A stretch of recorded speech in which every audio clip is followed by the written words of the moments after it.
Halo semuanya, selamat datang di Lavender Channel. Namaku Sheryl. Jadi di sini kita akan belajar materi pelajaran kimia. Nah, untuk kimianya apa? Kita akan bahas kimia untuk SMP. Nah, untuk breakdownnya ini, kira-kira apa yang akan kita pelajarin hari ini? Kita akan banyak materinya. Yang pertama, kita akan ngebahas asam, basa, dan campuran. Kita juga akan belajar unsur senyawa. Kita juga belajar bahan-bahan kimia yang ada di kehidupan kita sehari-hari. Karena kita tuh sebenarnya nggak jauh-jauh dari yang namanya zat kimia.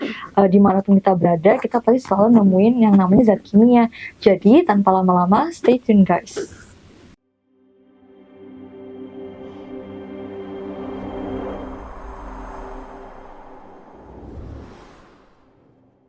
Nah, jadi yang pertama kita akan bahas materi asam, basa, dan garam. Nah, tanpa lama-lama lagi, ayo kita mulai.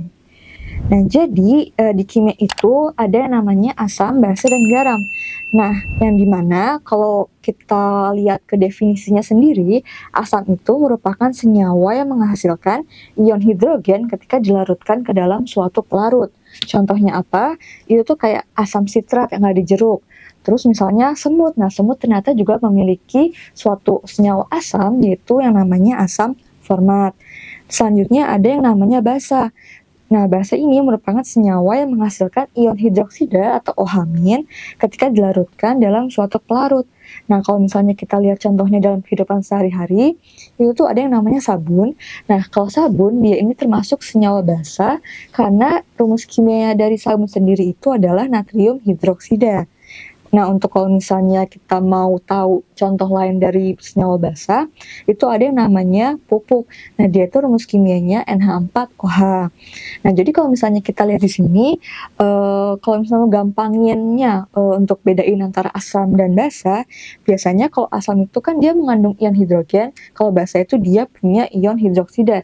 Jadi kalau misalnya kita kayak ketemu asam HCl atau hidrogen klorida yang ada di lambung, itu dia asam. Tapi kalau misalnya kita ketemu kayak natrium hidroksida atau misalnya ada senyawa yang namanya kalium hidroksida, pokoknya yang ada OH-OH-nya, itu dia termasuk senyawaan basa. Nah, next ada yang namanya garam.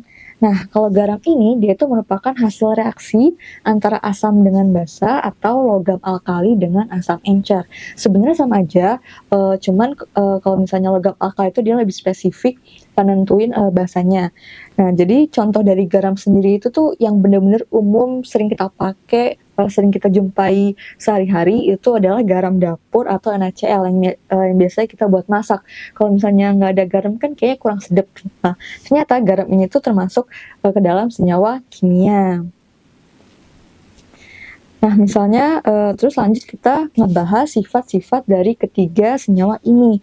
Nah, jadi kalau misalnya asam itu dia sifatnya tentu masam, lalu dia sifatnya korosif dan dapat mengubah lakmus biru menjadi merah. Nah, jadi di sini buat teman-teman yang belum tahu, kertas lakmus itu merupakan suatu indikator untuk menentukan sifat dari suatu senyawa, apakah dia asam, basa, ataupun netral.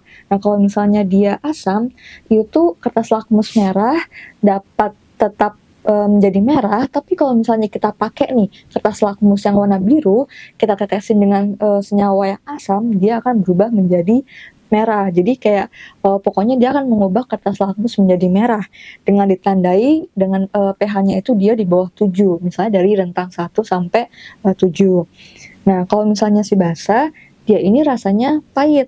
Nah, terus kebalikan dari si asam, dia ini mengubah lakmus merah menjadi biru dan tetap mempertahankan warna biru ketika diteteskan ke dalam lakmus biru. Nah, untuk kayak physical property-nya, dia itu sifatnya licin dan pH-nya itu lebih dari 7, misalnya dari rentang 8 sampai yang paling basa dia itu 14. Nah, kalau misalnya buat garam, dia ini propertiesnya titik lelehnya tinggi dan larutannya itu dapat mengantarkan arus listrik. Nah, karena kenapa? Karena garam itu kan dia kayak misalnya NaCl, dia itu kan tersusun atas ion-ionnya, yaitu ion Na+ dan ion Cl-. Nah, kedua ion itu kan dia memiliki suatu muatan, kayak muatan positif dan negatif. Nah, makanya dia ini disebut dengan larutan yang elektrolit atau dapat mengantarkan arus listrik. Jadi untuk gampangannya, garam itu dia larutan elektrolit atau dapat menghantarkan arus listrik.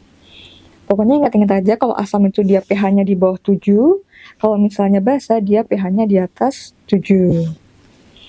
Nah, kita selesai, udah tahu nih sifat-sifat dari asam, basa, dan garam.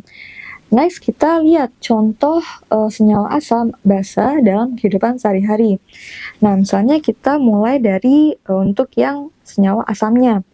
Nah, jadi ternyata banyak banget nih kayak bahan atau produk yang mengandung suatu senyawaan asam. Misalnya kita punya jeruk. Ternyata jeruk itu mengandung asam sitrat dan asam askorbat. Makanya kenapa kan dia rasanya agak asam-asam gitu kan. Nah, itu karena dia memiliki senyawaan asam.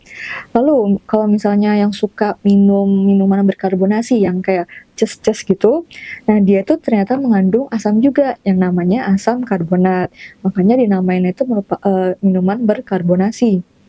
Lalu lanjut lagi ada apel.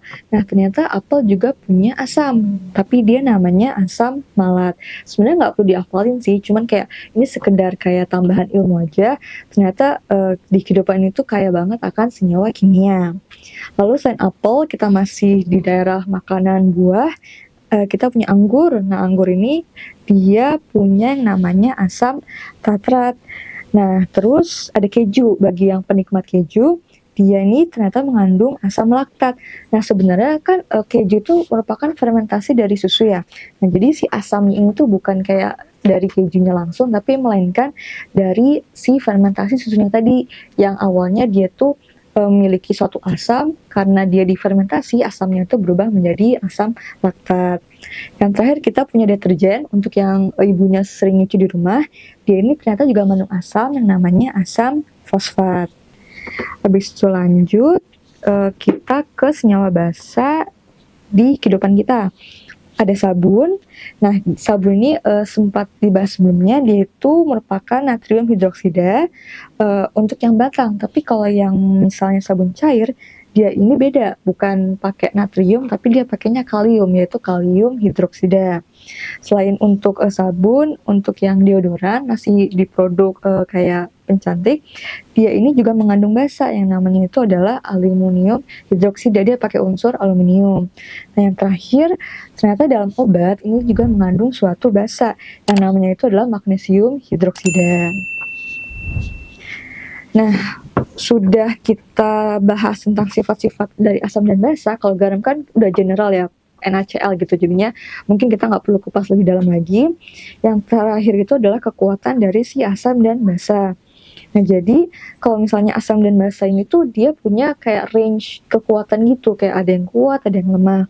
Nah, kalau misalnya yang kuat, contohnya untuk asam nih, dia itu menghasilkan banyak ion hidrogen. Kita balik lagi ke definisi dari si asam. Kan si asam itu definisinya adalah senyawa yang dapat menghasilkan ion hidrogen. Nah, makanya semakin kuat si asam, maka kemampuan dia untuk menghasilkan hidrogen ini akan semakin besar. Artinya hidrogennya itu akan semakin banyak yang dihasilkan. Nah, contohnya apa? Contohnya itu adalah H2SO4 atau asam sulfat dan HCl atau asam klorida yang ada di lambung kita. Nah, sebaliknya kalau misalnya asam lemah di sini, dia ini menghasilkan sedikit ion hidrogen. Contohnya apa? Itu asam cuka yang biasa buat dimasak, itu CH3COOH. Nah, untuk basa sama kayak asam, dia juga punya yang kuat dan yang lemah. Nah, kalau yang kuat ini sesuai dengan definisinya, dia menghasilkan banyak ion hidroksida, yaitu NaOH dan KOH. Kalau misalnya yang lemah, dia ini cuma sedikit menghasilkan ion hidroksidanya, yaitu contohnya adalah amonia. Nah, sekian untuk materi asam basa dan campuran. Semoga teman-teman bisa paham ya dengan materi yang aku sampaikan. Thank you.